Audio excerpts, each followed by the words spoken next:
How would you respond to those who say Iyengar Yoga is rigid or harsh?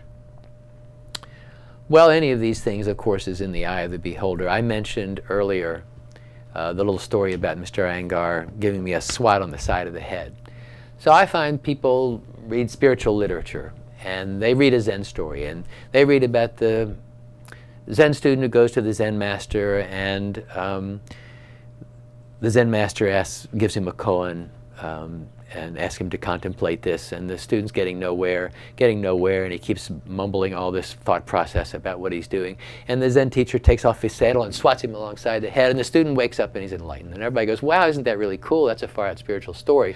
Except that if they see a Zen teacher pick up a student and hit a student alongside the head with it, then they say, teacher abuse. You know? Is it or isn't it? So I'm not saying that I'm running around hitting my students. I don't do that. But there is an intensity and a power to the way that Mr. Iyengar teaches that sometimes his students adopt, particularly early on, since one tends to emulate one's teacher until one finds one's own voice.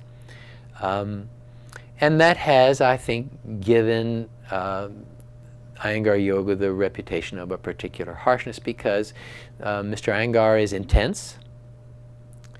The sutras, by the way, say that practitioners can be mild, medium, or intense, and so teachers can be mild, medium, intense. He's an intense teacher, and it's too intense for some folks, and that can feel kind of harsh. He's not interested in making this pleasant and accessible to people. This is his experience of yoga, and he doesn't invite you. You go to him. So it's, you know, I didn't invite you here. This is how you're going to do it or not.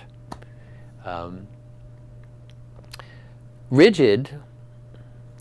If you let people do what they want to do, they're happy and they're fine, but they don't really learn as well as being guided and directed. So if I guide somebody and direct them, am I being rigid? If I say, you know, you have to do it this way. When I teach my beginners, the very first class I say to them, this is not an exercise class, this is a yoga class. And so I'm here to teach you yoga, which is about waking up, about understanding all the connections within yourself and then those connections with the rest of the world. Really all you have to do that is be present. It's about what Ram Dass used to say, being here now. And that's what we're going to work on. And the way we're going to work on that is we're going to play Simon Says, kids game, you know. And so I'm Simon for the next 10 weeks or 12 weeks or whatever they're signed up for.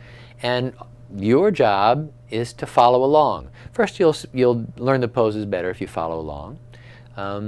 And you'll avoid problems and perhaps injuries if you follow along, because I'm giving you guidance to avoid those things. But you'll learn to be present in the moment and pay attention, and that's really the yoga part. So if I'm saying to you, oh, your feet are supposed to be parallel, your feet aren't parallel, I'm not telling you you're a bad person. I'm not telling you there's anything wrong with you. It's just that we have this agreement where if you're not present and paying attention, I'm going to point this out to you to help you be present and to pay attention. And that's our contract. That's our agreement. That's what we're here to work on. So is that rigid? If I say, hey, your feet aren't parallel, make your feet parallel? Some people are going to say, yeah, who cares if my foot's at 5 degrees or 6 degrees? Why are you being so rigid? First off, it changes how your hips work and how your knees work and what happens in your spine. But furthermore, that's the agreement we've made. This is how we're going to do this. And if you're not doing this, then you're daydreaming. Because everybody can make their feet parallel. Almost everybody can make their feet parallel. So I'm just calling you back into the present moment by having you follow these particular techniques.